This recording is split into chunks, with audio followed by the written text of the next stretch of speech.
शादी की तीसरी रात शौहर अपनी बीवी के साथ गैर फितरी तरीके से जिस्मानी ताल्लुकात को कायम करता है। सोचकर इंसान की रूह भी कांप जाती है। डॉक्टर ने इस दुल्हन को जब चेक किया, तफसील से हालत देखी, तो वो भी अपने कानों को हाथ लगाकर कहने लगे, तौबा तौबा तौबा। तो कहते हैं कि हमारे पास पहले कभी ऐसा केस ही नहीं आया जो ये हाल हो मरीज का। खैर, दुल्हन इस टाइम आईसीयू में पड़ी हुई है, जिंदगी और मौत की जंग लड़ रही है, कोई होश नहीं है। माँ बाहर बैठी दुआएं कर रही है, रो रही है। इस दुल्हन के साथ दूल्हे ने क्या किया, कितनी मर्तबा किया और क्यों किया, ये तमाम डिटेल्स मैं आपके साथ शेयर कर रही हूँ। कराची का ये अफसोसनाक वाकया लियारी में पेश आया है। यहाँ पर एक फैमिली रहती है और ये फैमिली जो है हिंदू फैमिली है। मुकेश चांगू घर के सरबराह का नाम है। 2 इनके बच्चे हैं।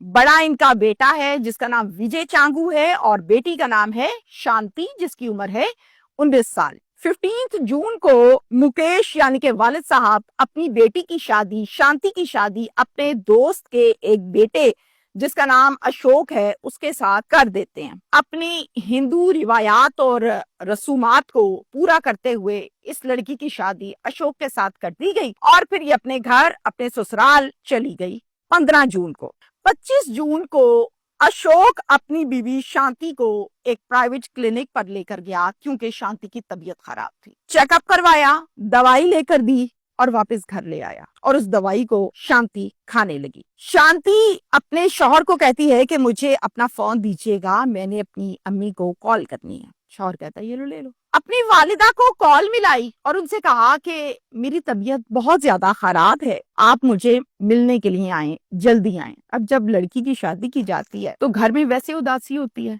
उसकी कमी नहीं पूरी हो रही होती। फिर ऐसे में अगर बेटी ये कॉल कर दे कि मेरी तबीयत बड़ी खराब है तो माँ का दिल तो निकल के बाहर गिर जाता है। माँ कहती है अच्छा बेटा मैं आती हूँ। फौरन से अपने शौहर को लेती हैं, यानी शांति के वालिदैन फौरन आते हैं इसको मिलने के लिए। आके कहते हैं बेटा क्या हाल है आपका, क्या हो गया तबीयत को आपकी। इतने में शांति जवाब देती है अपनी माँ को बड़ी धीमी आवाज में अपने शौहर से छुपकर, अम्मी मुझे अपने साथ लेकर जाना, जाते हुए मुझे यहाँ छोड़ के ना जाना, मैंने बहुत जरूरी बात करनी है आपके साथ, यहाँ नहीं कर सकती। मेरा ना बोलना अशोक को आप ये कहना कि हम लेने के लिए आए हैं, घर उदास हुआ है। जिस पर माँ कहती है अच्छा बेटा हौसला करो, ओके। इतने में अशोक कमरे में आ जाता है। वालिदा कहती है कि बेटा शांति को मैं लेकर जा रही हूँ, ये कल आ जाएगी वापस। अशोक कहता है कि अचानक से, क्या आपको शांति ने तो नहीं कहा कि मैंने जाना है आपके साथ? तो माँ आगे से जवाब देती है नहीं बेटा, इसने मुझे नहीं कहा। जब लड़कियों की शादी होती है तो शुरू में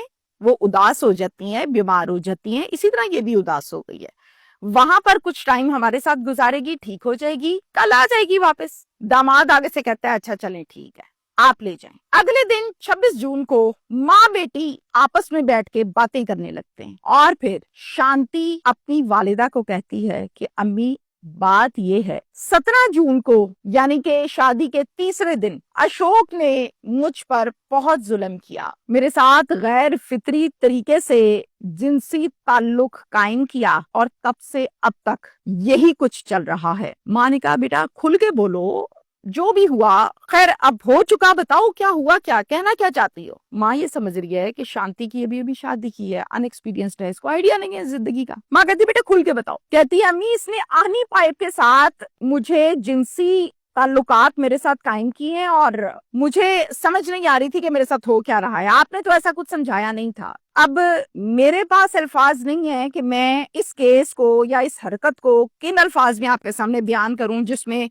मेरी भी शर्म रह जाए, कोई सुनने वालों की भी रह जाए, लेकिन यकीन करें मैं नहीं बता पा रही आपको क्योंकि मेरे पास अल्फाज नहीं है। ये हरकत ही ऐसी इस आदमी ने की है। वालिदा खैर सारी बात सुनने के बाद हकी बकी रह जाती हैं, कहती हैं अच्छा तो ये वो वजह है जो तुम बीमार हुई हो। माँ ये काम आज नहीं हुआ, ये काम तब से शुरू हुआ, लगातार कोई 7-8 दिन हो चुके हैं, यही चल रहा है। मैंने बहुत दफा मना किया है अशोक को कि अशोक ना करो, मैं ठीक नहीं हूँ, मुझसे नहीं बर्दाश्त हो रहा, वो मेरी बात ही नहीं मानता। आगे से मुझे अशोक ने एक दफा तो ये धमकी भी दी है कि अगर तुमने जाके अपनी माँ को, अपने भाई को या बाप को ये बात बताई ना तो तुम याद रखना मैं जो अब कर रहा हूँ इससे डबल तुम्हारे साथ करूंगा और अजियत दूंगा तुम्हें, आखिर हो तो मेरी बीवी, जाओगी कहाँ। तो मैं बहुत डर गई थी, इसलिए मैंने आपसे ये कहा कि मुझे लेकर जाना और मेरा नाम भी ना लेना। आप इसको मना करते हैं। अगले दिन शांति को लेने के लिए आता है अशोक, माँ कहती है पुत्र इधर साइड से आ जा, मैं गल करनी है। दूसरे कमरे में ले जाती, बिठा कर कहती है अशोक मुझे शांति ने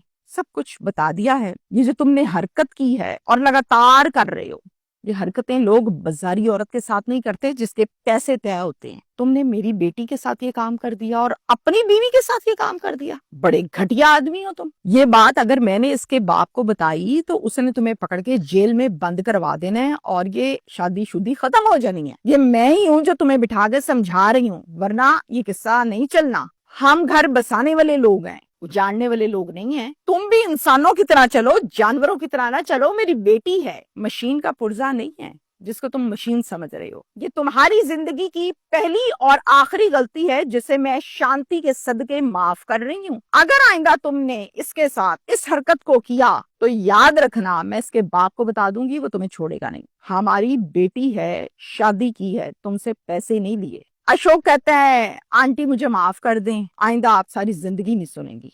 इस गलती को यहीं खत्म करें। क्या अब मैं अपनी बीवी को अपने घर लेकर जा सकता हूँ? मुझे समझ आ गई है कि ये गलत बात है। वालदा कहती है नहीं बेटा, वो जाने के काबिल कहाँ, अभी 5-6 दिन यहीं रहेगी, रिकवर हो जाए, सेहत ठीक हो जाए, फिर चली जाएगी, फिर मैं भेज दूंगी खुद ही। कहता है अच्छा चलें ठीक है। उठता है और अकेला अपने घर आ जाता है। 1 हफ्ता गुजर जाता है। 1 हफ्ते के बाद दोबारा से आता है शांति को लेने के लिए। अब डेट आ चुकी है 4 जुलाई। 4 जुलाई की शाम को शांति भी ठीक हो चुकी होती है। ये आता है, अपनी बीवी को लेता है और अपने घर चला जाता है। अब शांति के दिल में और शांति की वालदा के दिल में ये है कि काफी हद तक इसकी ट्यूनिंग हो गई है, इसको समझा दिया है, अब कुछ नहीं करता। और इस भरोसे पर शांति आ जाती है। जब रात हुई 4 जुलाई को, ये बाहर से घर आया तो आकर इसने सबसे पहले अपने कमरे का दरवाजा बंद किया, कुंडी लगाई और फिर अपनी बीवी की खूब पिटाई की। इसने